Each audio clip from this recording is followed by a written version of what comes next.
Good morning, everyone. I'll go ahead and call our meeting to order. I hate to wish our days away, but I was looking ahead. Our next meeting is April 10th, and that will be spring. So that's 3 days are ahead of us. I would like to welcome our special guest and a new board member, Drew Preston. He's in the room with us this morning. He is the International Operations Union of Operating Engineers, Local 181, and also recognize our special guest. We have Judge Phil Baker with us and Judge Tim Fleener. And if we've missed anyone, it would be nice if you put your name in the meeting chat and we can recognize you later. As a housekeeping note, I'd like to remind our board members that are online to keep your camera on, so that way we can see you during our voting actions. And also, we would ask that only board members participate in our voting actions. And I will hand it over to John for his opening remarks. All right. Good morning, everybody. The last time we met was in December. So while Trevor's talking about spring, I'll just say happy belated New Year to everybody. It's good to be back together and see everybody as a person and or online. Welcome to Judge Fleener and Judge Baker. We're very happy that you guys could join us today and that you're paying attention to what we're doing in workforce development. It's very much appreciated. And welcome to our newest board member, Drew Preston. As mentioned, Drew is with the International Operators Union of Operating Engineers, Local 181. That's a tongue twister right there. Yeah. How do you fit all that on a business card? Yeah. No, Drew has led it. He's been with that union for over 20 years. He's led at many different levels, and he's been a business engagement rep for at least 3 years. So he covers the, between Warren County all the way up to Owensboro, Henderson. So he covers a pretty wide region, but we're very happy to have him. What I'll say is that the Department of Labor is very prescriptive about the makeup of local workforce boards. There's got to be certain percentages that get met in terms of employers and workforce representatives and education representatives. And the policy states that we have to have at least 2 representatives from labor. And so I had been trying to fill this seat that Drew's taken since last summer. So because we just don't have a lot of labor here in South Central Kentucky, it's always a challenge to find and fill that seat. So I'm very appreciative that Drew has volunteered and that we have him on our board. Okay, in terms of transitioning to the gist of today's meeting, what we've been doing for the last 5 years in our February meeting is using it to talk about the upcoming year and our plan. Specifically, what we're going to look at today are our 4 strategic goals, which come out of our strategic plan. Those goals, those large strategic goals, don't change year to year. But what we do year to year is we go back and we look at the key performance indicators under each goal. And so we're going to present to you those key performance indicators today. And we're going to talk about those in detail as we go along. We're setting new goals for this year that we want to try to reach. And then towards the end of this thing, I'll ask you guys to kind of vote and solidify our goals for the year. So with that, I will turn it back over to our board chair. The first order of business this morning is to approve the December 12th board minutes. Board members should have received and read and reviewed the minutes already. Are there any comments or questions regarding the minutes? If not, have a motion to approve. I make a motion to approve. It's Amy Smith Thomas. Thank you. Amy, is there a second? Robin will second. All in favor say aye. Okay. Aye. Thank you. Motion carries. The next agenda item is the executive committee updates from January 9th. I just have a few items to go over with you there. Our executive committee, we began in closed session to discuss a sensitive employee matter. And then we did come out of closed session and John provided a preview of the upcoming governance committee meeting. And in the next agenda item, we'll hear from that committee on the topics that were discussed. John then provided several grant and funding updates to the executive committee and followed up with a preview of the major events that will be happening in 2025. Last, the executive committee completed John's performance evaluation for 2024. We determined that John exceeded expectations, and we authorized a 5% pay increase for John. So we thank you to John for all of his work. Very pleased with everything that he's doing for us. So, and that's all that I have, and we'll go to item agenda number 5.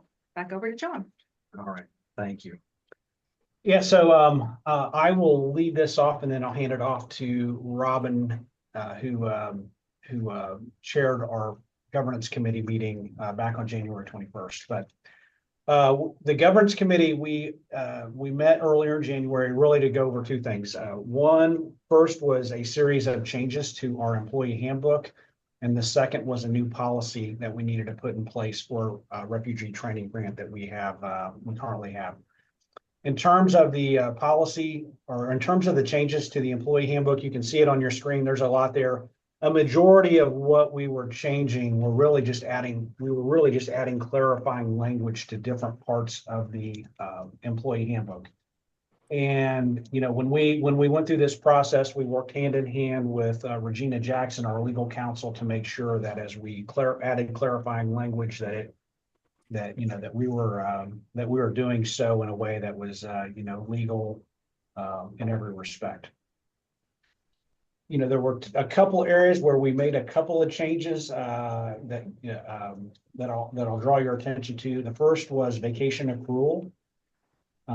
Basically, our current employee handbook authorizes 10 days of PTO for anybody that's been here for less than 5 years. What we had done the last few years is the board had voted on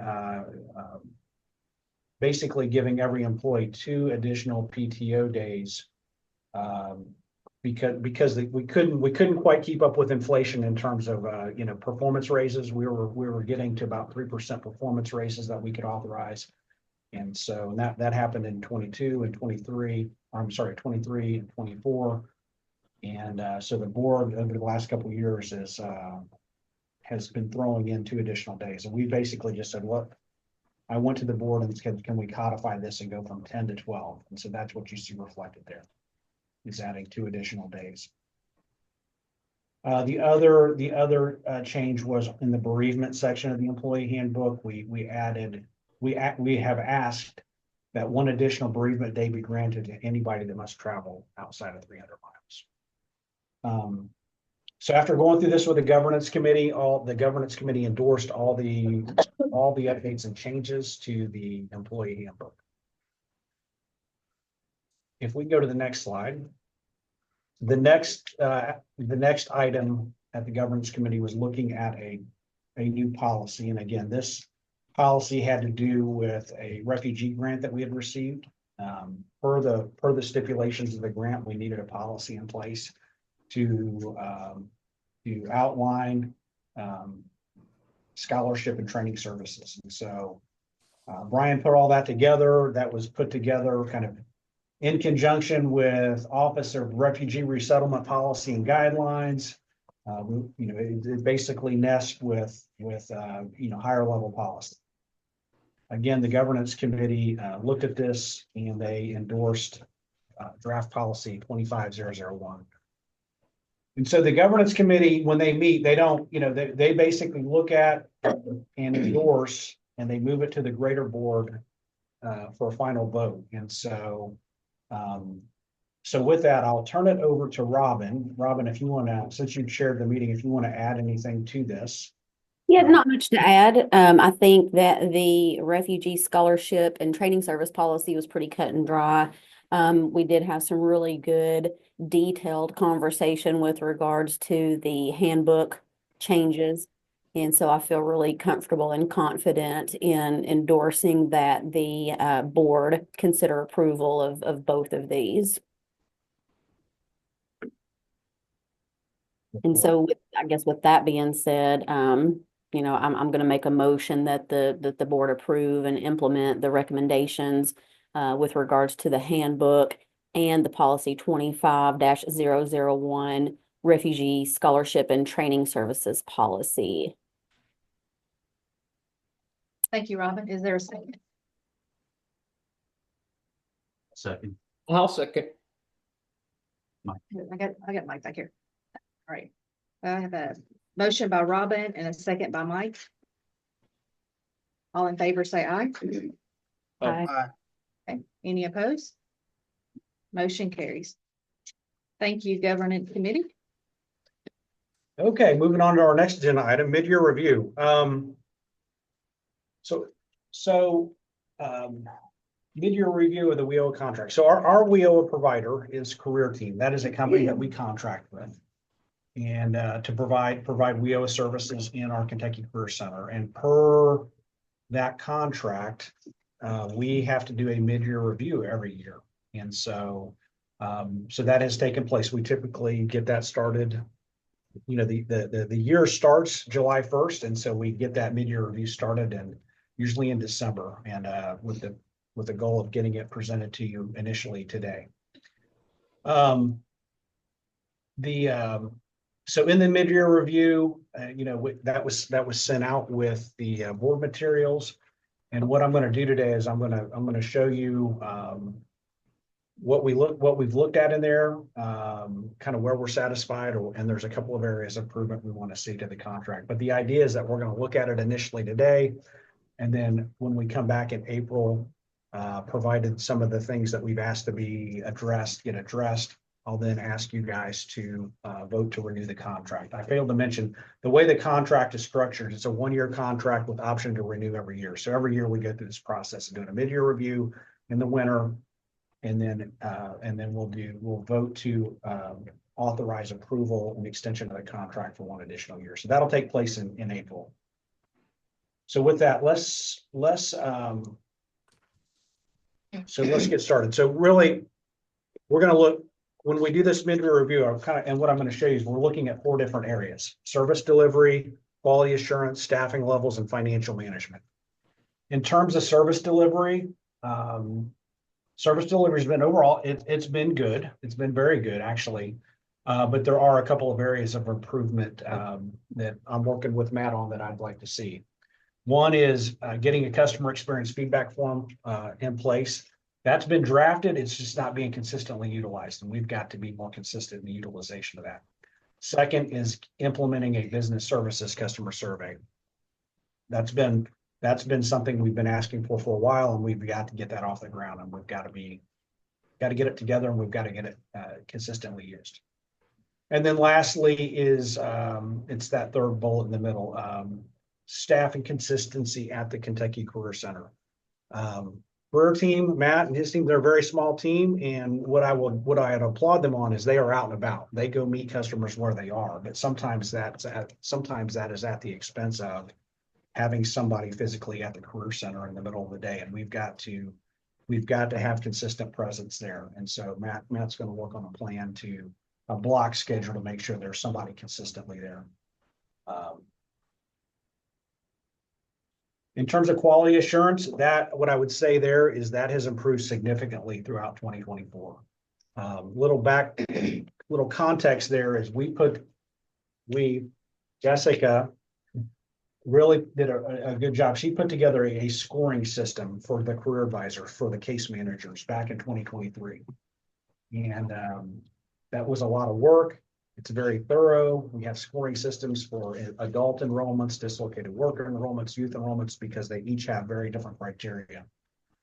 Once we put that in place, though, it was really slow to get just adopted and taken seriously. So we weren't seeing very good scores the first 8 or 9 months. And we actually brought that into this forum last year and said, that's got to get better. And I'm happy to report it has gotten much better. I'd say 9 months ago, our average score was, the average score for each case manager was in the 70s. Now we're up to the 90s. They've really turned it on. So there's very good improvement. So really, in terms of plan of action, I'm very satisfied with the progress that's been made. And definitely want to see that sustained. Looking at staffing levels, again, overall, very satisfied. Last year at this time, I had been asking for career team. They needed an additional career advisor, and that was a very slow process. And we used this mid-year review process to say, listen, we got to have somebody by March 30th. And that happened. And so we're kind of where we need to be staffing wise at the moment. And then in terms of financial management, again, overall, I'm very satisfied there. That's gone very well. Between the board, our fiscal agent, national label, and career team, we meet every month to talk financials. And we go into some pretty good detail on what's going on with how is our money being spent down. And we've done a really good job of tracking that. And it's everybody that's involved in that conversation, and it includes career team corporate folks and their CFO. It's just a matter of being comfortable talking to each other and just having good communication. So really out of those four areas, the one area that we need to see some improvement on is in that service delivery. You can go forward, Brian. So next step would be we'll come back at the April board meeting and we'll look to see that those 2 customer surveys and that block schedule's been put in place. And if that's happened, then I'll come to you and ask that we extend the contract for an additional year. Are there any questions about that?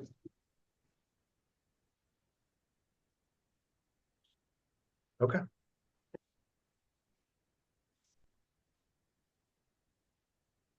All right, next topic on the agenda is fiscal agent request for proposal. This is really just an FYI to the board.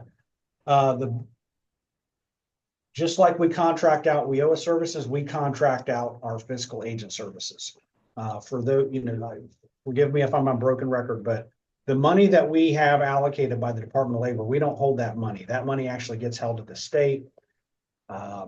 And so, in terms of our finances, everything we do, everything we spend money on, whether it's us or career team, all that has to be, you have to track every invoice. All that has to be submitted to a fiscal agent. That's national label. That's Holland on the call. They package all that up, and then they have to, because they're accountants and they use accounting software and state accounting systems, but they have to take every month and submit all billings, and then they go through a reimbursement process. And so it's a pretty arduous bureaucratic process. That's how the system is designed. But the bottom line is we have to contract out that service, and we've contracted out national label since 2018. We've gone through basically 2 different contract periods with them. Their current contract is set to expire this June 30th. And so that means we need to go through a request for proposal process right now to get a fiscal agent services secured for July 1st and beyond. So that whole process does not go through the board. It actually goes through our local judge executives. And so I met with the local judge executives last week, and they have voted that we can release the request for proposal on March 1st. Brian, if you'll build a slide. Again, I'm sorry, this is a very wordy slide, but bottom line is we will release the RFP on March 1st. Then we will, we're asking that all proposals are submitted back to us by April 18th. We'll then convene a review panel on April 30th. That review panel will be made up of at least 3 of our judge executives and 1 member of our board. And they'll look at all proposals, they'll score them out, and then they'll make a decision on who wins the fiscal agent service contract. And that we anticipate that we'll make that announcement on May 7th. So that was FYI. Any questions?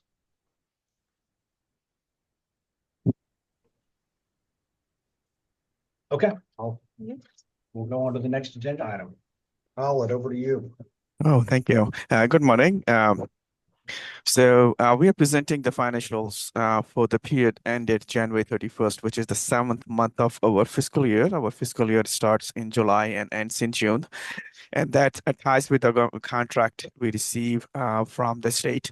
So therefore, it's kind of parallel. There's no overlapping time and all that stuff. So uh, the first column we have with the annualized revenue, which is the board approved budget for the 3,093,180. Year to date budget, it was 7 months straight line, and the F column, which is January actual from 1.982 358. So these are the total revenue we have booked. There's no risk this point for not earning the revenue. It's just some of the timings differences, the way things are reported. We have the two contracts, the way we receive the contracts from the state, one for the 3 months and one for the 9 months. And then that's the way we utilize the funding as well. And goal is to make sure that we are utilizing the full funding and not leaving anything on the table. So the total, as I said, means these are the cost reimbursement contracts. So we have to incur the cost to request the funds. And as I said, right now, we don't see any risk for not collecting the money the way we will build them. And hopefully by the June contract, it will be very close to what we're looking for to utilize that. So total revenue 1.892. The expenses pretty much the same. We have the 1.892 expenses as well. As I said, is the cost reimbursement. So it's for the government contract, we can't make the money. So as long as our bottom line is zero, it means we are reporting everything the way we're incurring, and it means there's no risk for not collecting anything as of January 31st, and I don't see any risk at the end of the contract year as well. Any questions, any concerns?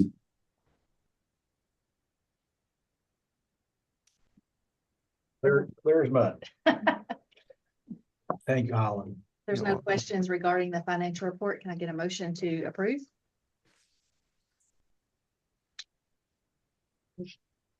Thank you, Justin. Is there a second? Okay, thank you, Robert. All in favor, say aye. Any opposed? Motion carries. Thank you, Holly. Thank you. Okay, we are cruising right along. So Drew, because you're new, I'll say it to you and not feel guilty. We structure most of our business at the front of our meeting, and then we really try to get to this section. The back half of the meeting is really to talk about our strategic goals and report back to the board on how we are meeting those goals. Again, what we're doing this year, what we do in February, though, is present those to you, the goals and the key performance indicators. So the methodology, Brian, just go ahead and build that out if you would. Our methodology is pretty simple and straightforward. We've been following this for a good 5 years. We have 4 strategic goals. So we come in February, we preview everything, we get your approval. In April, we look at strategic goal number 1, which is the bumper sticker. You know, it's got a long definition, but that's where we assist employers. Strategic goal number 2 is we're going to report back on how we're serving students. That's a good time frame because you have a lot of May graduates that are coming into the workforce system. In August, we look at how we assist all of our other job seekers. In October is when we talk about strategic goal number 4, which is really just how we, steward these federal dollars. We report back on different audits. We report back on return on investment. And then in December, we have a big kumbaya where we do a year in review presentation. And that's our methodology. And bagels. Yes. All right, build one more. And so again, every board meeting, we kind of show you guys our progress as we go throughout the year on each one of these goals. Okay. So going forward, something we started doing a couple of years ago is outside of the 4 strategic goals, we try to give ourselves some aspirational goals, big, hairy goals, right? And so we shoot for the stars at this. So I'll just kind of talk to you about the 2 that we've set this year. The first is implement a regional business services team or committee. And what this stems from is at the state level, the Education and Labor Cabinet and the Economic Development Cabinet have really been working very closely over the last year on a project called the Statewide Workforce and Talent Team. And they're really trying to better coordinate as economic development activities come into the state, making sure that workforce development folks are kind of involved in those conversations and can anticipate who's coming, and we can, we can try to anticipate new developing talent pipelines. The other, and so what this done at the state level, you're also trying to just break these, you're trying to break, these cylinders where people keep information to themselves. You're trying to better communicate and cross communicate what's happening. And so the state had, brought quite a few people from our region and across the state together in December to present the statewide, what's going on at the statewide level, and encourage us to do that at the regional level. And so we had a number of folks from our region that were present at that meeting. And we had a breakout session each day. And as a region, and our region included, we had, and I'll forgive me if I miss anybody, but we had Dr. Myers from Sky CTC. We had the Barron County School Superintendent. We had a member of the Bowling Green Chamber. We had Goodwill. Yeah, Chad Spencer was there. We had our business services team there. And a couple other folks, but at least South Central, we got up there. It's like, man, why do we have to be in Lexington to see each other like this?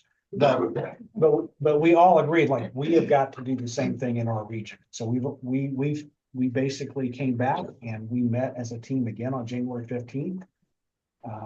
There were a couple of homework assignments that came out of that, and then we're actually scheduled to meet again next week. What we had decided on with the regional is, like, for those that were in Lexington, let's keep that core group together and meet a couple of times, really kind of settle in on what exactly it is we want to do in South Central, and then we will start to bring in additional folks into that. But we really want to make sure that all the different folks in our region that are having communication and engagement with businesses, that we're sharing that information with each other. Dr. Myers isn't on the call today, but she's having conversation and has access to information that would be very valuable to us, and vice versa. And so we've got to break those stovepipes and get this figured out as a region. So we're gonna give this a shot. The challenge with these things is it's easy. It's easy at the beginning when everybody's kumbaya, but it's being disciplined and keeping it going. Next would be negotiate future location of Bowling Green Kentucky Career Center. So what's happened, the movement that's happened here is that Goodwill has applied for a grant last year, and we did a letter of support for that grant, but Goodwill has won a fairly large grant to expand their opportunity center here in Bowling Green. And Chad Spencer's on the call, and he's leading that effort. But we've got an open invitation to bring our Kentucky Career Center staff over into that new space once it gets expanded and remodeled. Kind of where Chad and I are in the conversation is that, I've told Chad, we either need space for 20, which would be all of career team and all of CDO. And if we can't get 20, then I only need 2, because the state will not, I'm fairly certain the state's not going to allow career development office to move if they can't move everybody. And then it's still no guarantee, even if there is the space. That's part 2 of this conversation. Once we kind of know what that's going to look like, I'm going to have to build a business case and go to Frankfurt and lobby as hard as I can to get the Education and Labor Cabinet to allow the Career Development Office, which are the state employees, to leave their current location on Chestnut Street and come over to a new location. So I've had a conversation with the city already. I'm going to work on getting an estimate for what the Kentucky Career Center on Chestnut Street, what's the value of that. I'm going to line up letters of support from a wide variety of stakeholders. And then I'll partner with Goodwill, and we'll march to Frankfurt and see what we can do. But it's all really contingent upon verifying that we're gonna get, that the space is gonna be available. And if it is, then we'll do everything I just described. If it's not, then we'll just have a lesser footprint at the new Goodwill Opportunity Center. Chad, did I miss anything on that? We are gonna make this happen. We're gonna lock arms with you at the state level, and it's gonna be something great for our community, and we're gonna stretch everyone's dollars and help way more people. Thank you, John. Okay, so those are the big, bold, aspirational goals that we're gonna shoot for this year, and we'll see how we do. If there are no further questions, I'm gonna turn over to Brian, who is much more entertaining than I am. I was just gonna say, I haven't seen Chad sit still this long in a long time. That man is always on the go. So, but thank you for that opportunity to partner, Chad. So yes, we'll get into our strategic goals. So we always start with number one, even though this is not going to be the focus of today to go into too much depth. There's always activity going on. So we will, again, as John said, present the goals that we have for the year. Some of these what we call key performance indicators. And just to be clear, the state does not give us these goals. So this is us as an organization deciding what we want to do, which is why it's important as we have a strategic planning process that's going on, and I'll talk to that in a moment, that you guys have a real good sense and grasp on this, because we want to take direction from you, but give ourselves as much credit as we can, because some of these things are tracked in databases and other ones are not, but it's all valuable activity. So to talk about how we engage businesses, just any type of two-way conversation and engagement, we're counting, and we expect to have about 1,200 of those this year. And you can see we've gotten off to a little bit of a start. A lot of these center around job fairs, and we always talk about those. But anytime that we can have any number of things, and you can see the description there, can count. What we also have started to quantify the last couple of years is how many job seeker instances are we referring a job seeker to a business. And that's not always easy to track with some of the state databases that are out there. But from our staff at the workforce board level, we're trying to keep track of that. And so we've had anywhere from 8,000 to 10,000 a year. So this 8,000 number is kind of in line with what we've done. And you can see how many have already happened this year with a little over 10%. Hiring events, this number was lower last year. We've done about 20 to 25 as a goal, but what's happened, and you'll hear in a moment, is there's been a whole lot more activity turned on at the Career Center weekly. And so we want to give ourselves credit for that because that is generating attendance and people coming. So we've upped the ante there to 40 events, and I've already had 5 in January, which is an otherwise pretty slow time of year. And then employers engage through workforce presentations. So this happens all the time. We just haven't really been reporting on it as accurately as we want to do this year. So we've had data presentations, we've had best practice presentations. We have one scheduled next week, but John has already gotten in front of employers here a couple of weeks ago through Leadership Bowling Green. So anytime we can get up and talk about what the workforce system does and is doing, and specifically how it can help employers, we're going to count that and track and report that back. In addition to that, we have the rapid response services. So that's going to be on the negative side, unfortunately, when businesses are closing or downsizing, and we need to respond to that and avail our workforce services. We'll be keeping you guys updated, as we always do, on how many employers we're serving and how many people were impacted by those things. The Your Turn internships is where we can take a transitioning military soldier, usually out of Fort Campbell, and place them with an employer in the region. And so we'll, again, keep reporting as we have been last year on the number of instances that can happen. And then, as John said, this development of a satisfaction survey with employers. So all of those services in the first row, we want to hear back, even really all of these. It's going to have the opportunity for them to give us feedback on all of those and somewhat of a star rating system just to know, did we meet expectation? Are they happy? And of course, if there's a rating that's low, we want to respond to that and find out how we can be better. So any questions on the performance indicators or what we're trying to attempt to measure and report back? Because then I'm going to transfer it to our Right, business service here's team. what I'll say. The Department of Labor articulates 13 functions of a local workforce board. And only one of them has to do with employers. And it basically says help employers get the talent they need. It's very vague. So only one out of the 13 functions of a local workforce board has to do with working with employers and businesses, and it's got a very vague, open-ended definition. So this is really, and again, as Brian said, this is not coming from the state. This is just internally, like, this is what we're going after. This is what we're going to do to help our employers in South Central Kentucky. Yeah, I've got the annual report that we made available last board meeting. And so, I mean, there were 2,200 job seekers connected to employers through events, 30 hiring events that we assisted or were involved with, and 8,400 referrals. So again, we're going to be ambitious again this year with the impact in this area.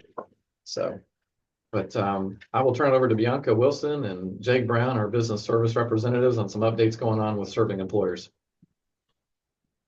You guys have a microphone? Yes. Okay, so my name is Bianca Wilson and I'm the business service representative. Our hiring event schedule for this year, we have kept some of our same hiring events that we've had last year. Our main ones that we are adding is our employer showcases, as Brian has mentioned. Those are conducted at the Kentucky Career Center every other Tuesday. And what that is an employer can come and sign up. We're trying to keep those limited to about 2 to 3 employers on those Tuesdays. That is one of our high trafficked days for our unemployment insurance. We have a lot of applicants in that day, so those have been very successful. And if you have any employers that would like to sign up, don't hesitate to reach out to me, Jake, or Anthony over at the Kentucky Career Center. Of course, last year, you guys may have known about our Talent Tuesdays. Those took place once a month. We were traveling to each county once a month. We have decided to kind of change those a little bit. We've marketed those now to be face-to-face. And what that means is we're trying to be more intentional while we have the job seeker in our face at that moment. So now Leslie has done a great job of creating a whole new system. So I'm pretty excited about it. You now can sign up through a QR code. We're trying to create employer profiles. So not only do you register to come to one of our events, but you also have to tell us about your open positions, tell us which counties you're serving in. You have to provide a link so that we can have job seekers to fill out those applications prior. So we're just trying to be more intentional with those. And we have decided to not host one once a month. We're trying to make those a little bit more bigger and include more of our counties together by grouping those. So our first one will take place in March, and that one's actually going to be in Warren County.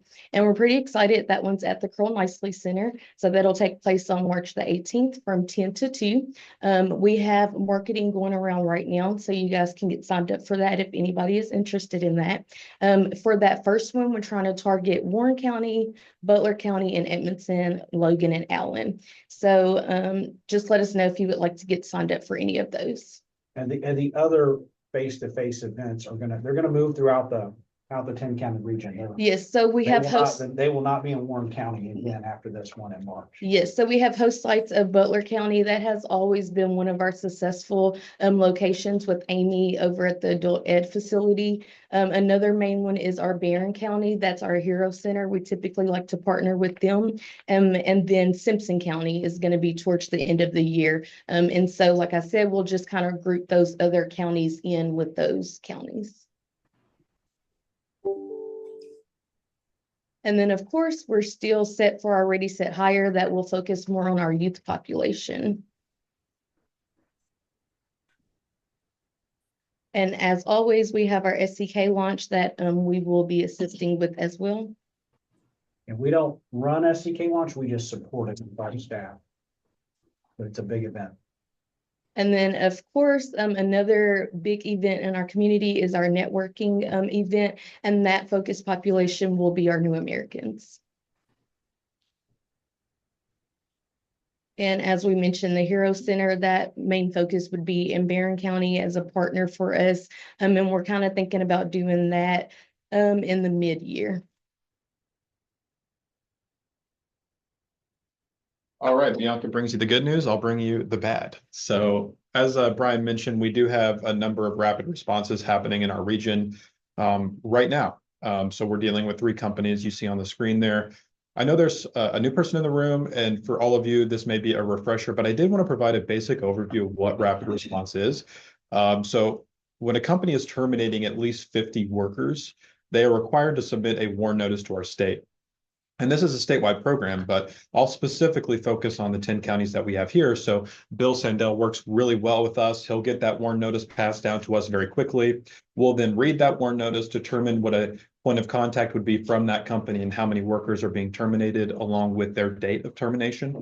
And then we'll work to develop a plan with that company to make sure our ultimate goal, which is helping those employees transition from one role to a new career that is highly beneficial for them. So Bianca and I come in and we provide some events and some different programs with those folks to make sure that they are being treated as well as they can be as they transition to a new role. For many of them, this can be super daunting. Obviously, there's lots of questions, there's lots of unknowns and uncertainty. So Bianca and I really try to create events that are highly beneficial to them. And we'll start with what we do on our partner event. So I'm going to run through all of these 3 companies very quickly. There's going to be lots of dates and numbers. Usually I only present on one rapid response, but as I mentioned, we have 3 companies we're working with right now. All of these happened in late January and February. So these came at us quick. And you can see on the screen, that's upwards of 350 workers who are being affected, all in Warren County. So all 3 companies in Warren County, upwards of 350 workers. So that's quite a lot of workers that we're working with right now. First and foremost, we received a WARN notice from ShopHQ. Initially, when Bianca and I talked to them, they were only preparing on terminating 47 workers. That was from mostly their work from home population and some of their part-time folks in their call center area. We worked with that group, and then ShopHQ actually came back to the state and to us and said, we're actually going to be terminating every person in the building. And that was an additional 115 workers from their distribution side. So the ShopHQ building that we see on Nashville Road, all of those workers at that facility will now be terminated. So on Bianca and I have actually 2 phases that we've decided to do. So we're right now working with the 47 workers. We're already done with that first phase. We are now working with that HR department to determine what the second phase will be. But in that first phase, we on January 30th held a community partner event with the first 47 workers. The company or the partners that were there: Unemployment Insurance, WKU Trio, Adult Education, SkyCTC, Community Action, and Goodwill were there. And we had 26 workers attend that event. Typically, that's the number that we see. We see about 50% of people take advantage of that partner event in coordination with the HR department trying to market that to them. So that number is pretty on par with what we see with our traditional rapid response community partner events. But that was really highly successful. We had some anecdotal evidence to show that a lot of the workers were really worried when they walked in. They had a lot of questions about what was going to come next. And after that community partner event, I can confidently say many of them were very happy that they came and very happy that they got some information from some community partners that were really going to help them retain a new career in their future role. On January 31st, the following day, we worked with 15 workers to build new resumes.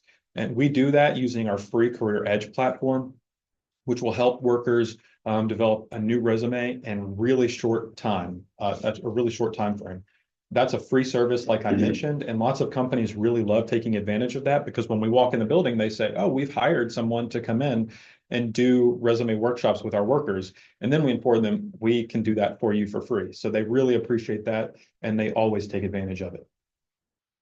We're working on new dates, as I said, with the HR team to help the additional 115 workers. So stay tuned for that information.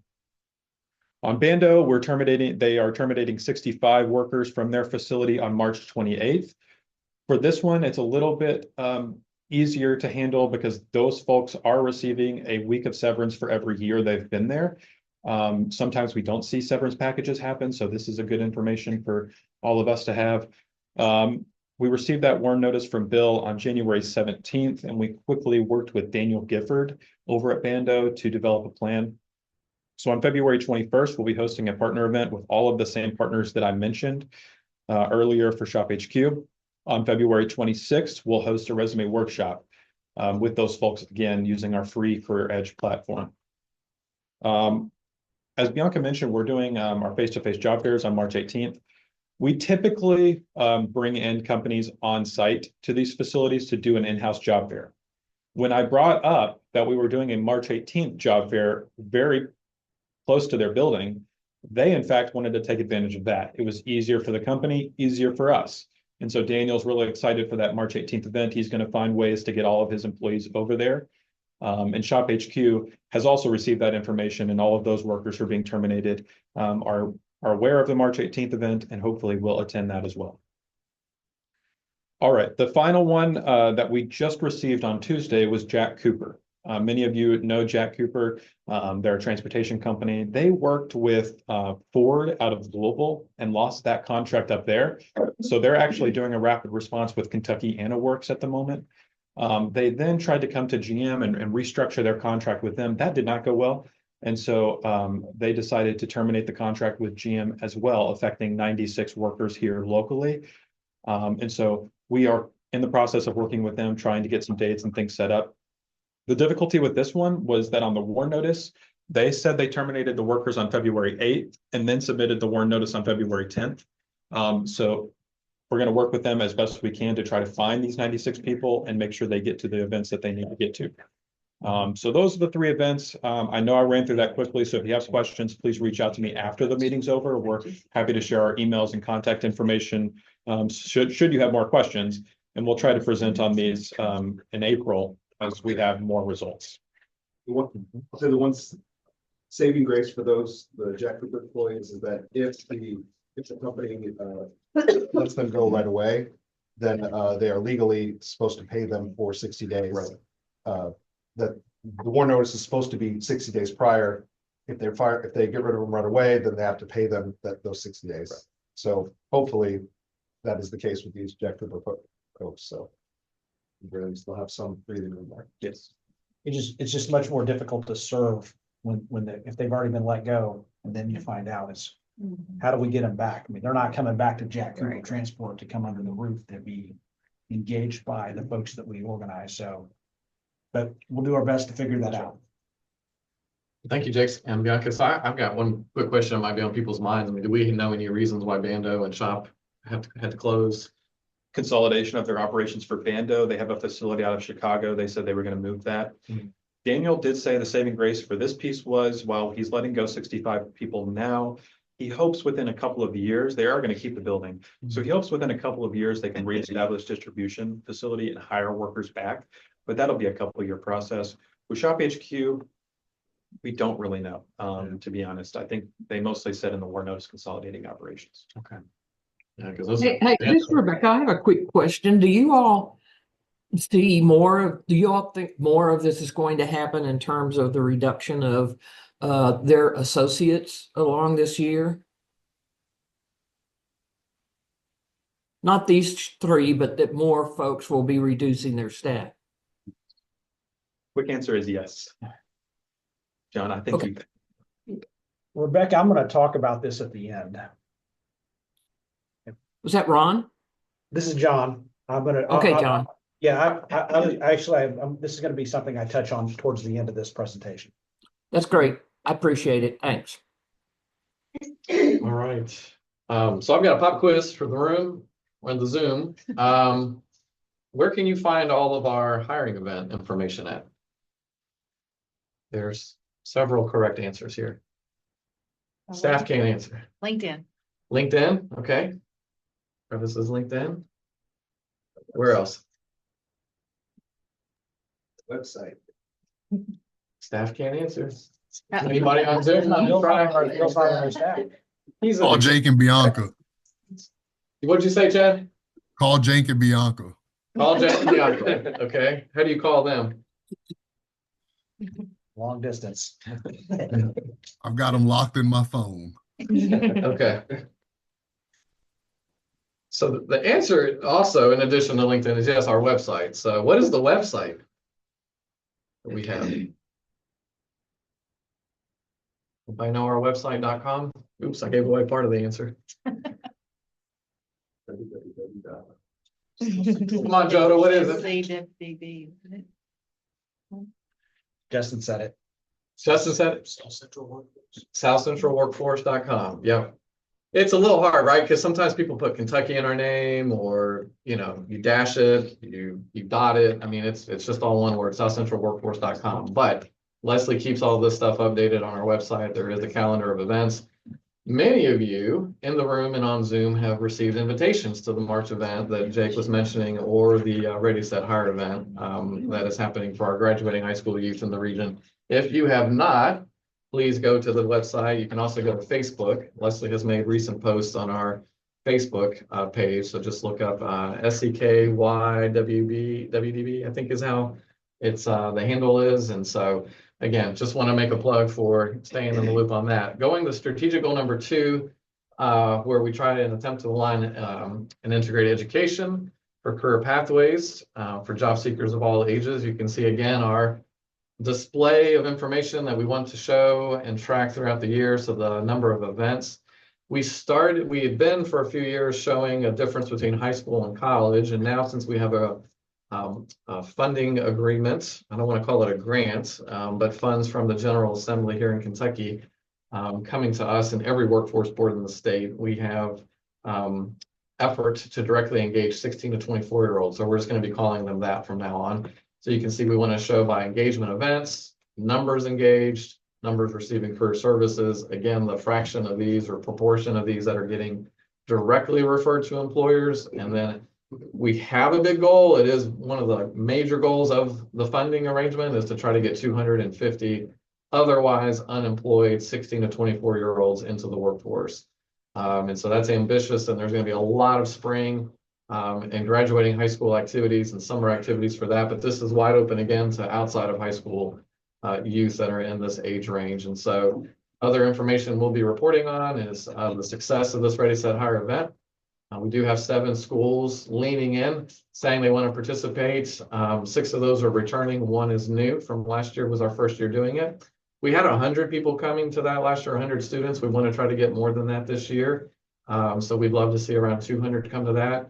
And then we also have a special dislocated worker grant that's focused on providing a boot camp, week-long experience to give some industry recognized credentials to a cohort at a time. And so we want to try to do 1 or 2 of those this year. And I know those are being planned and in the works now. So just call that the Work Ready Boot Camp. So I'll pause there. Any questions on these performance indicators and ways we're trying to attempt to measure ourselves and report back to you? Okay, if not, I'll just turn it over to Shannon and Laura for an update. So I'll say real quick, the update is we're going to bring 2 updates. One is we normally will introduce new staff at the beginning, but Lara Torres is not new. You guys know her, but unfortunately what had happened is that the day after Christmas, we got notification that the grant that she was working on trying to get on-site or employer-supported ESL going, we got notification from our grantee because we were a subcontracted entity that they were going to end the contract with us and the Louisville Workforce Board for that. And so that put us in a predicament and trying to figure out what would happen. So that was not our government. That was not a funding freeze. That was the grant entity way ahead of any presidential change or directives or executive orders doing that. And so we were engaging with Laura to wrap up that grant, but also had the idea of how she could help with our new American population, which has continued to be a big need.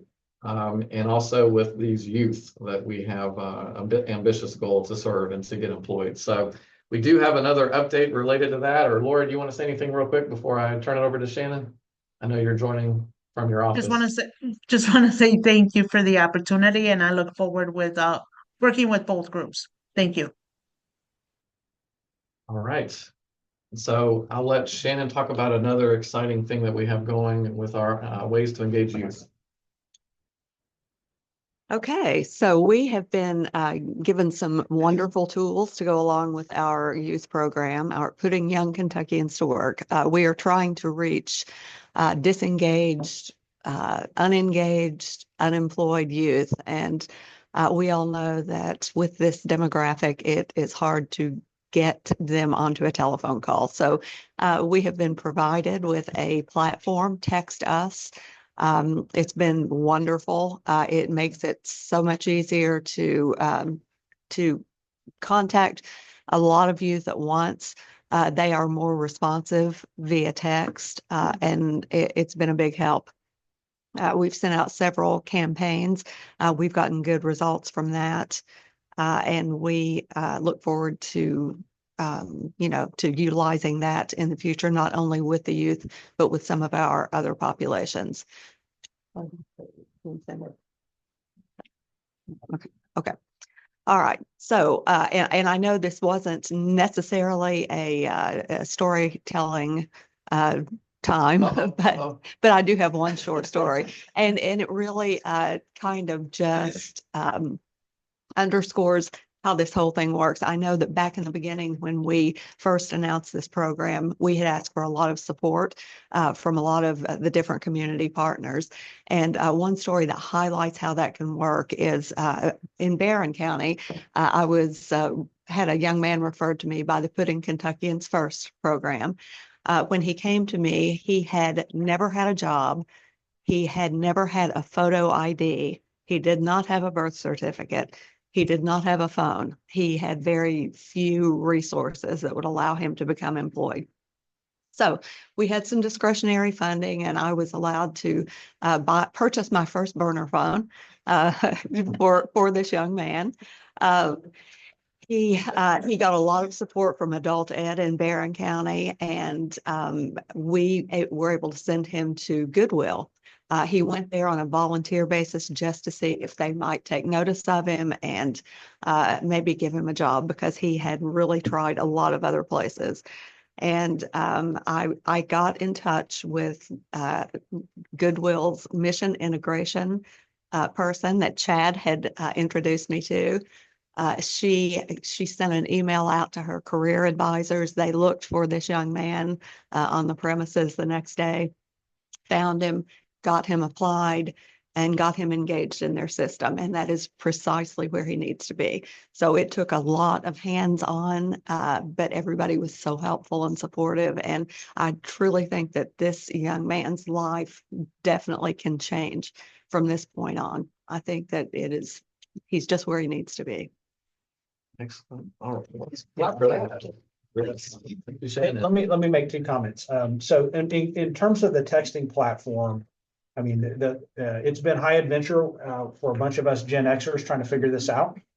But the General Assembly gave us this money, and we are trying to be really innovative and think outside the box and not treat this money the way that we would treat WIOA in the federal dollars, because we don't have very many strings attached with this. And so, we wanted our first order of business was get Shannon into this role. And then we wanted to get a texting platform put in place so that we can, as we work with we're going to work with a lot of kids this spring. Shannon and Laura are going to be in a lot of high schools. We're going to have the Ready, Set, Hire event that we run, which has at least kids from 7 high schools. We're going to have our staff supporting the SEK launch hiring event that's run by the chamber, which will be in one of our high schools. But we should have several hundred kids built into this texting platform before school, before graduation. And we're going to be able to, at least with a percentage of them, maintain contact and trying to track their progress through, offer our services if they need help with employment, even if they don't need help with an employment. If they let us know they got a job, we're gonna track that. So anyway, we're really excited. We're really excited to have Shannon. This platform and this ability to kind of try new things. We got a couple other things we're going to try, but I'm not going to get into all that today. That'll come at the next board meeting. Yeah. And Shannon mentioned campaigns. So there is an opportunity not just to have one-on-one conversations, but blast out messages and have some of that stuff be automated. What's really cool is the first 2 campaigns that we did, we were trying to follow up from students that graduated last summer and went to some job fairs as they finished. And in May, one was ours, one was the chamber SEK launch event. And we were trying to think of a message that would kind of appeal to them, right? So we went to ChatGPT and got emojis and Gen Z slang. And if you're like me and you didn't understand the lyrics or the songs to the halftime show from the Super Bowl on Sunday, I mean, it's great to have a device that can decipher that stuff. So this is where the kids are at. We want to be able to reach them and get them in an engaged way that draws their attention. And the reality is they're not using email. And so we know this platform is going to be very valuable to do that. So Can I ask a question and present an opportunity if the question's answered correctly? Shannon, I'm just thinking about you. Specifically. The one would be, who would you all say would represent the board besides apprenticeship work as it relates to work-based learning opportunities amongst youth in schools and such? Is there any individual that you say, if we had any question about work-based learning, this is the person that we would go to? That means it's an opportunity, probably. I would say Shannon is Yeah. the first point of contact, but then we've got access to Bill and another and our own. We can tackle this as a team, and then Bill is works for the state, but he's the apprenticeship guru, which is a form of work-based learning. Right. and then Matt, you have somebody, right, that you probably earmark on your team for the WIOA sponsored work-based learning.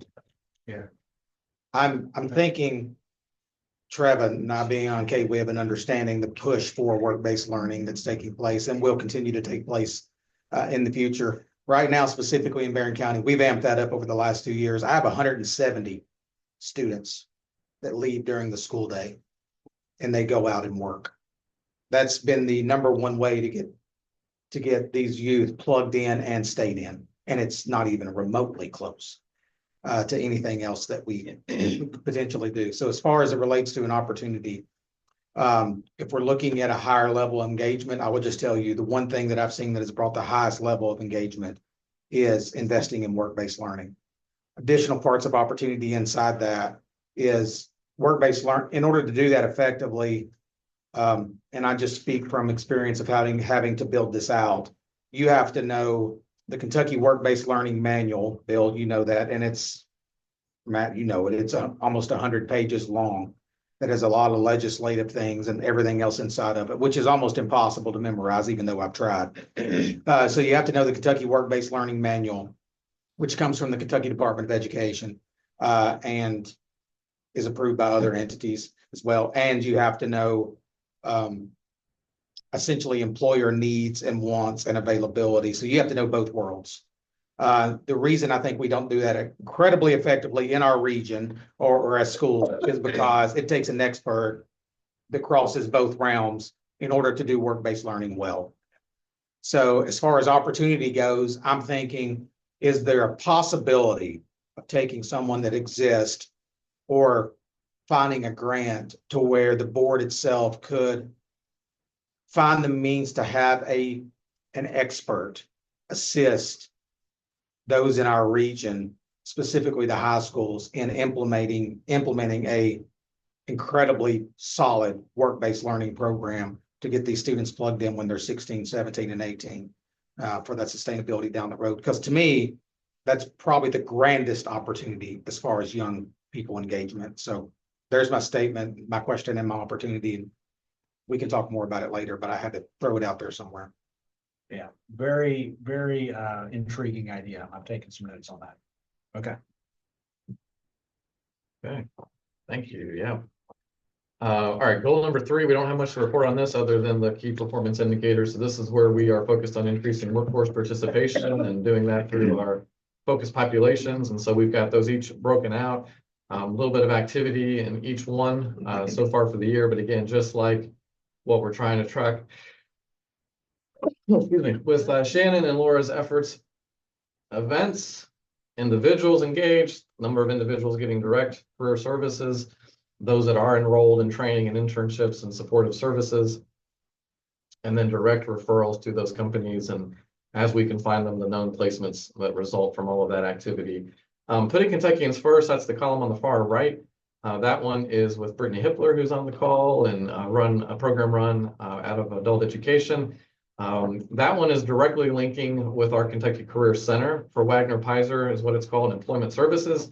But they are engaged in all 10 of the counties in the region. They have these monthly orientation sessions, which very much mimic like the rapid response, get the partners in the room, have everybody have a set aside time and a location to come to, and those are open to the public, but targeting justice involved individuals and getting them connected to several entities in one day. They've got these information classes in the jail so that the inmates that are about to get out have access to these services and many more. So it's kind of, sometimes these are built in an hour or 2 hour format, just speaker after speaker coming in and talking to the men and women there to avail the services. And then they have been turning on in all of the jails now ID programs that can pay for inmates, just like Shannon's example with the young man that didn't have an ID. And that's going to be the first stumbling block, and then getting in anywhere on the employment radar. So having those programs active and availing that service to the inmates is going on in all of the jails. So JERS, as we call it, JERSS, that's going to be, we've had this position in the workforce system, not necessarily reporting to the board. John received an offer to have it come to us through our direct service provider career team and under Matt Bacon's supervision. And so they have been advertising an open position for that and whittling down the candidates. So that position will be turned on soon. So that's not available yet, but that will be probably something to report by the next board meeting. Yeah. And that position's specifically going to work with long-term recovery centers, and identify those folks that are in those centers but are ready to work. They've kind of gotten to the recovery point where they're ready to work. So the JERS will be in the recovery center, and then Brittany will continue through Putting Kentuckians First will continue to work in our detention centers and jails, so that we can serve these folks. And as John has reported to the board, I mean, we are in between New American Navigators, so we do have that position open full time. We're in the process of trying to secure future funding for that too with the city and the county. But that's been a position that is non-WIOA funded. So you look at these, they're pretty much all non-WIOA funded things. So a lot of our engagement is happening outside of the WIOA dollars here with the focus populations.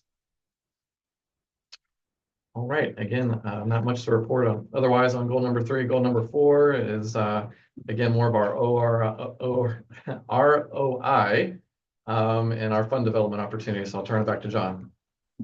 All right, so for strategic goal number 4, yeah, as Brian said, this is really just a return on investment on how in measuring our own performance. I've got a number of new KPIs that I've put in. The top 3 are the carryovers from last year, and you can see, where kind of whether we're meeting those or partially meeting those at this point. Improve financial sustainability. One of my primary jobs at my role is find more money. And so I've set a goal of finding another at least $250,000 this year for us. And so got a couple of things in the works, but they have not panned out just yet. Fiscal compliance, that one, every year we get externally audited, and that always happens late summer, and so that'll stay not met for a while.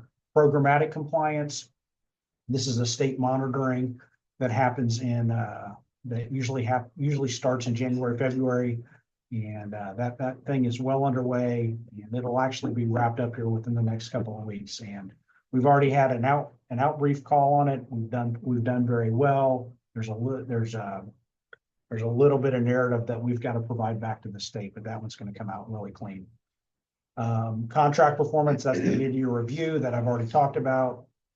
Refining our KPI framework, that's happening today. And then the bottom 3 really speak to, we're going to have a very busy first half of the year.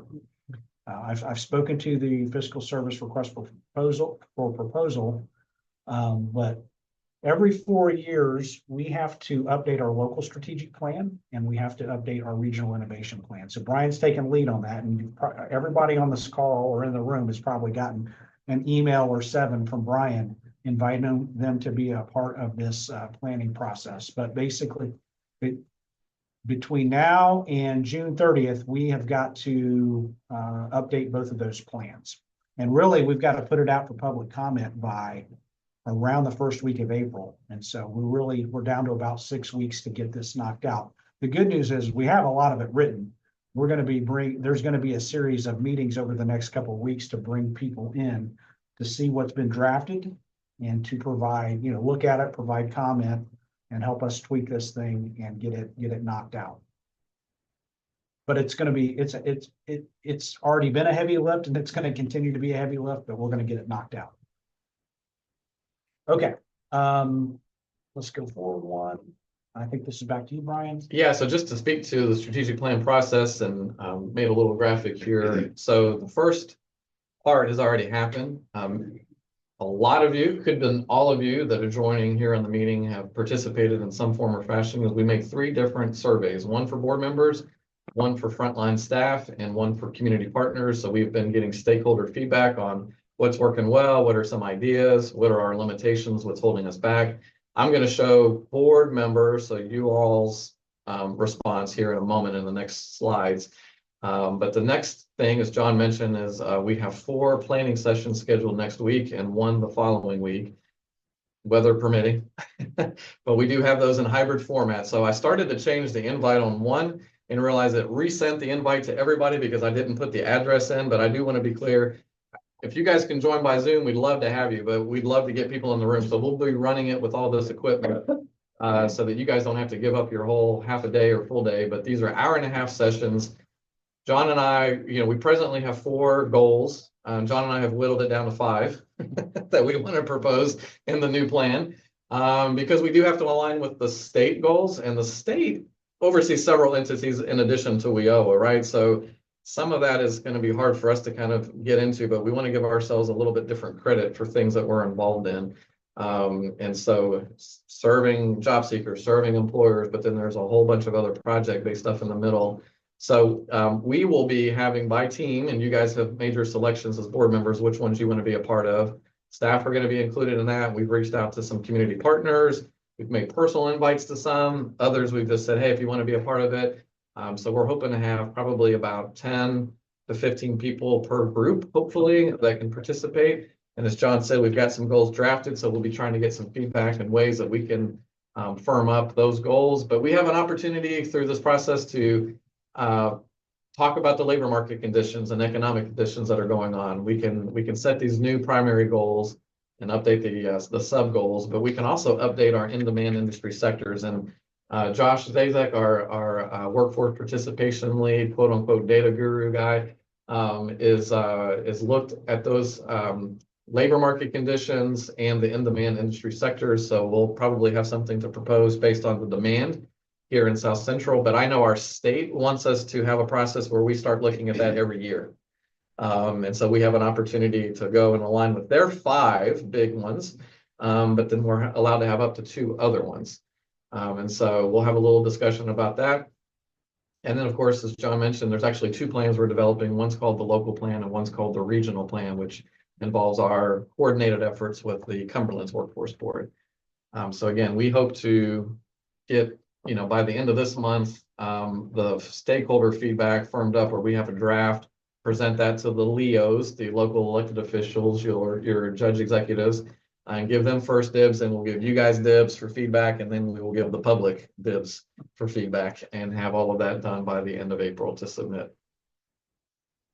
So any questions on the process right now? So again, yeah, you guys, if you haven't received an invitation, get with me and well, actually, I'm going to show you guys right now, because these are all scheduled here again over the next week and a half. So our first one will be Monday, a goal we're calling workforce system alignment. So that's going to be one of the newer goals, and that's going to be very project-based initiatives that we're involved in, employer services or employer solutions. That's going to be very similar to the way we talk about ourselves. Workforce education and preparation. That's going to be not just with youth, but with anybody who's trying to get into the workforce and what we're doing with them. And then reducing barriers to increase workforce participation. That's going to be a lot of our focus population work, similar to goal number 3 right now. And then organizational performance and accountability will be very similar to what you just saw. So we've asked people to pick their favorites and get in on any of these, but if schedules didn't work out, just come to one of them, join by Zoom. We want this to be a shared ownership. We don't always give you guys opportunities to talk in the format we have here. Great ideas and questions like Justin just had. I mean, that's this opportunity, and this process is the opportunity to maybe get some of that written down and be ambitious with. So, but turning to feedback, and again, hybrid meeting format on all of that. So how effective? Answer to the question was, is the Workforce Board in fulfilling its mission? And the mission was stated above that question. So the answer was 100% effective. Just 2/3 thought it was very effective and 1/3 somewhat effective. And so that's good feedback. And then how would you rate our ability to address the workforce challenges in the region?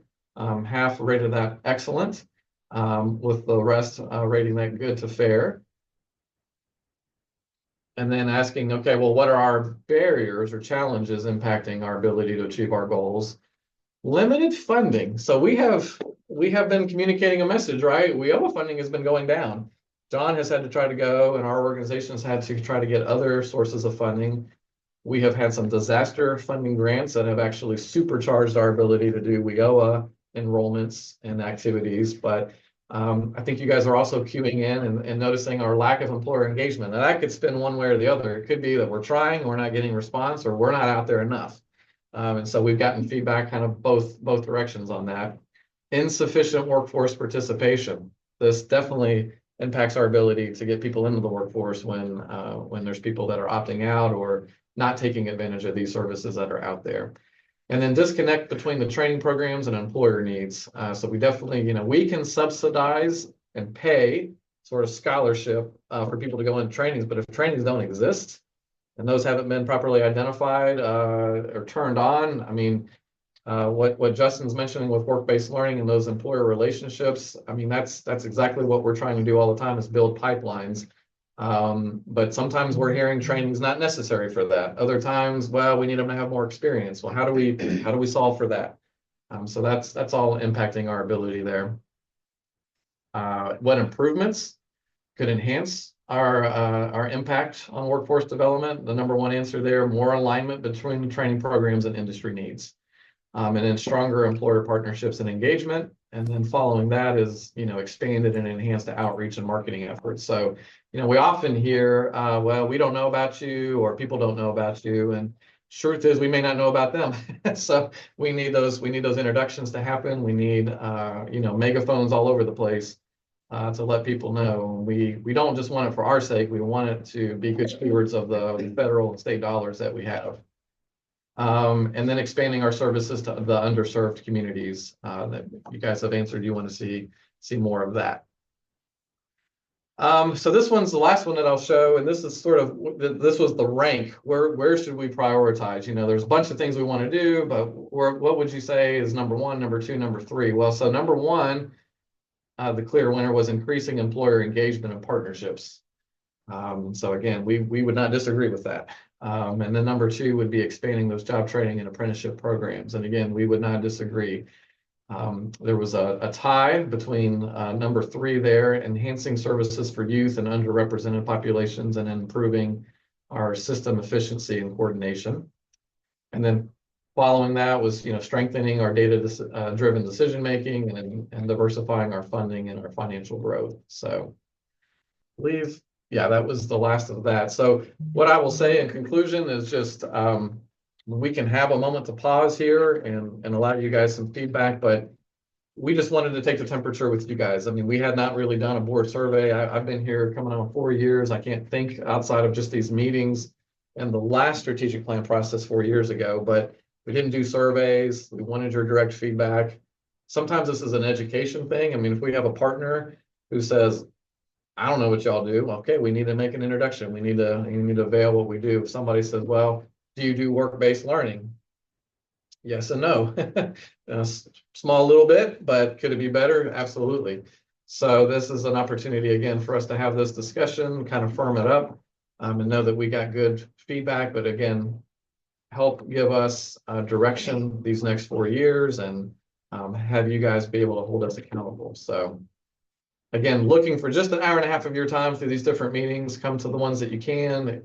Again, reach out to me. If you haven't received that invite, but I probably have sent out about 14 invites, trying to change some of the ways that the Zoom notifications and things come in. So looking forward to getting that knocked out. And then again, we'll have an update on this in April, but it'll already be made public by that point. You guys will have already seen it. So but we can probably pause and have some discussion at that meeting. And I'll pause right now for any discussion anybody wants to have.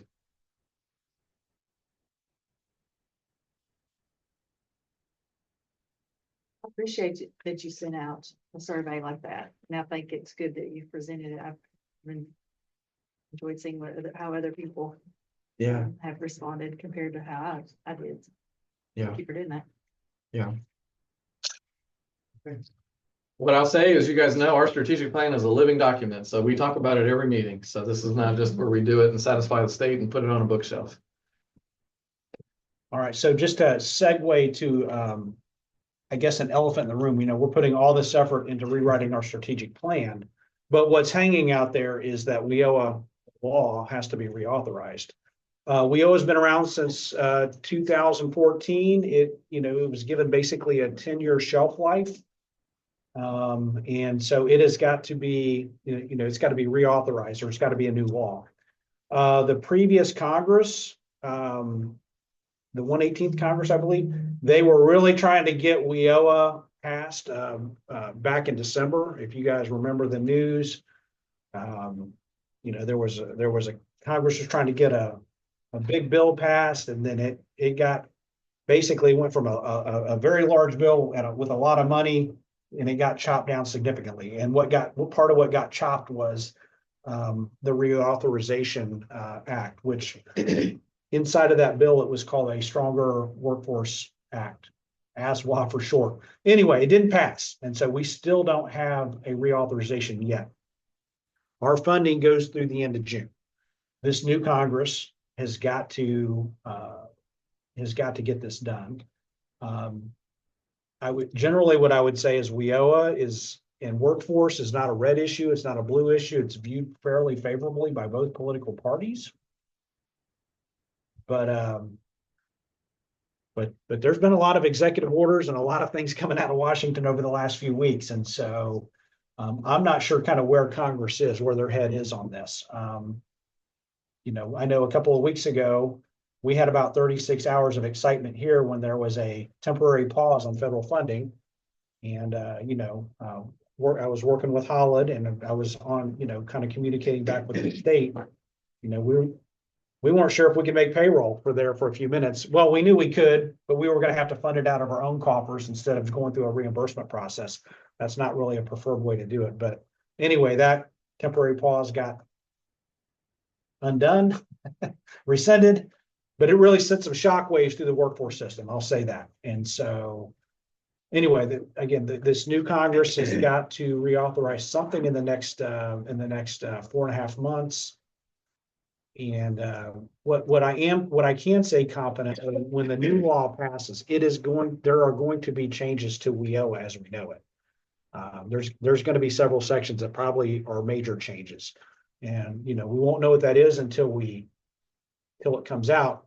But it may cause us to have to change some of our practices at the local level. We might have to go back and do an update or edit to our strategic plan. I hope not, but we can't assume that we won't have to do that.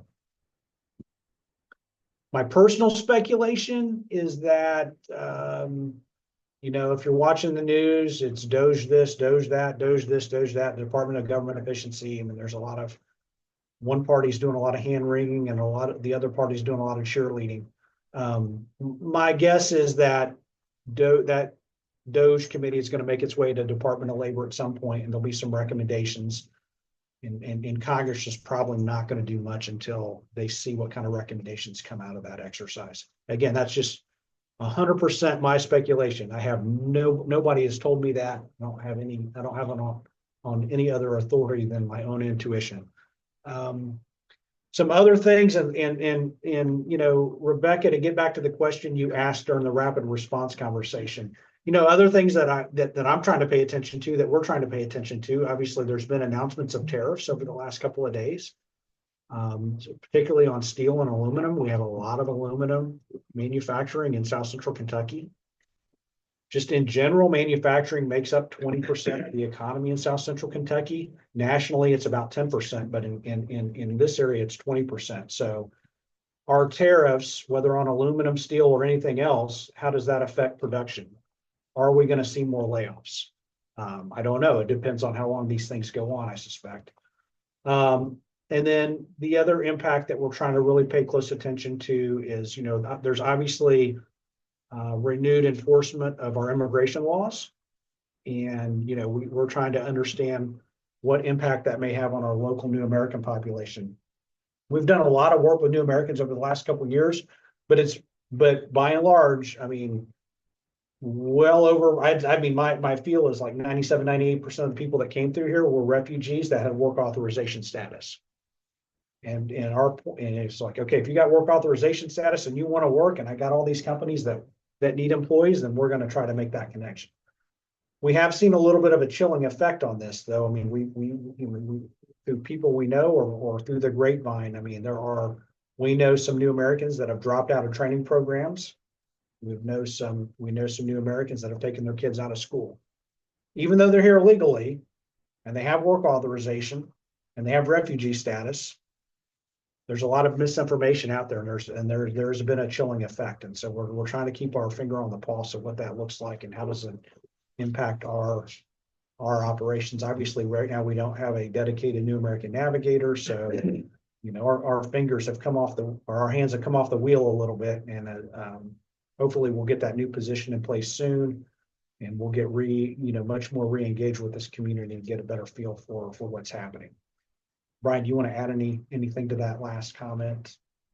No, I mean, I just know that there's people that have what's called temporary protected status, that it's been announced that will end.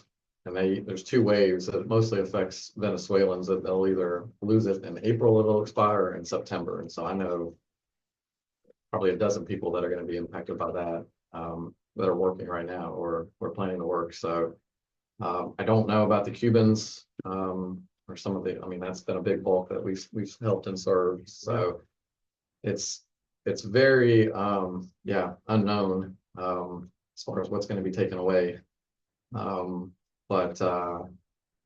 We just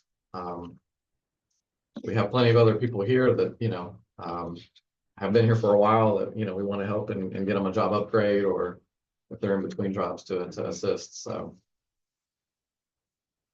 anyway, the greater point is we've got this local plan we're putting a lot of effort into, but we got wheel authorization, some other variables out there that may cause us to have to tweak our plan a little bit. We'll just see what happens. Okay, if there are no other comments, questions on that. I guess as far as will tariffs negatively impact? I mean, to Rebecca's question, if we have anybody hearing anything or any news updates from the field that any of you guys have seen or heard.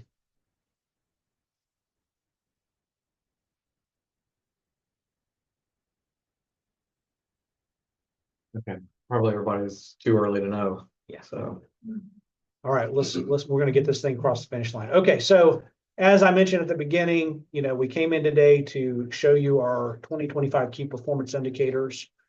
We kind of went through each one of those, and what I would ask is if the board is if the board is, if there's consensus and you agree that on these key performance indicators for each strategic goal, I would ask if there could be a motion to codify what we're trying to do in 2025.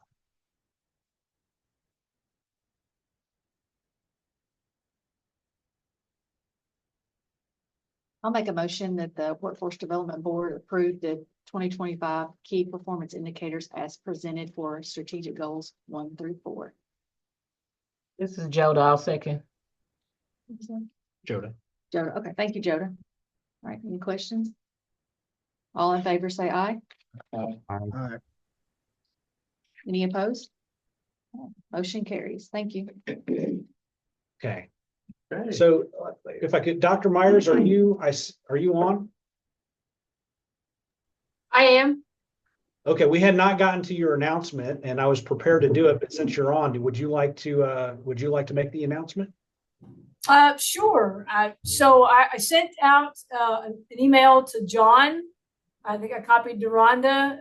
Sky CTC is about to begin a search for our next president.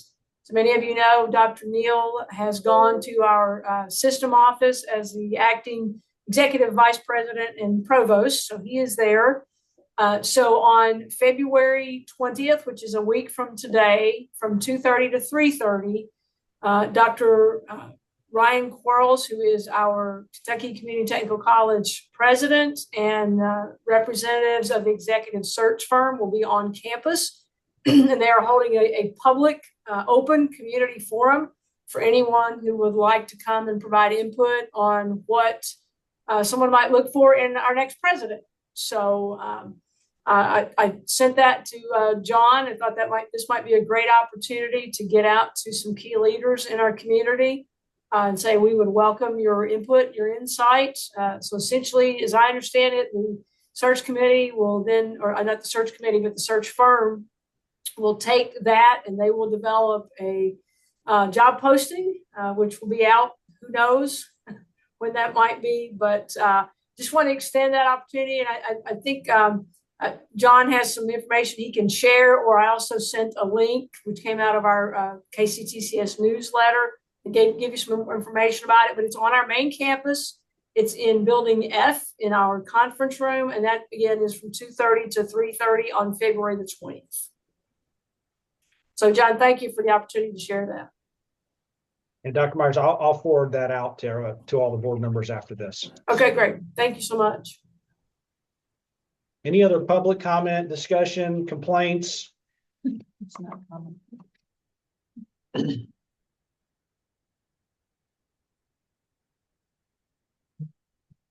All right, thank you all very much. And if there's nothing else on our agenda, we will go ahead and adjourn this meeting. Thank you. Thank you. Have a nice day.